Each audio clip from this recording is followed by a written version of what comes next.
शुभेच्छा. हार्दिक शुभेच्छा. सर्वांना हार्दिक शुभेच्छा. कुंडलिक वरदे.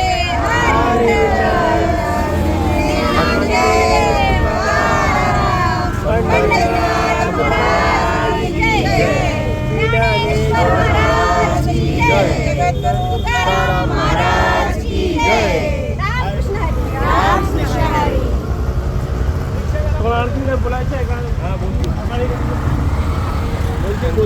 तुम्ही कसं सेलिब्रेट करताय हे? आमचा योगा ग्रुप आहे. योगा ग्रुपचं सेलिब्रेशन आहे. आमचा योगा ग्रुप आहे, मैत्री योगा ग्रुप. आणि आम्ही सगळ्या योगा ग्रुपच्या महिला आहोत. आम्ही ज्वेल गार्डनमध्ये योगा रोज नित्य नेमाने करतो. आणि आज आम्ही आषाढी एकादशी निमित्त हा सोहळा साजरा केला आहे. आणि दिंडी घेऊन हे दुसरं वर्ष आहे आम्ही या मंदिरात. हे नेरूळचं अगदी फेमस मंदिर आहे. आणि या मंदिरात आम्ही दर आषाढी एकादशीला दर्शनासाठी येतो. आणि 2 वर्षापासून आम्ही दिंडी घेऊन येत आहोत. आमच्या सगळ्या महिला भगिनींचे त्याबद्दल खूप धन्यवाद आणि तुमचे पण आभार. रामकृष्ण.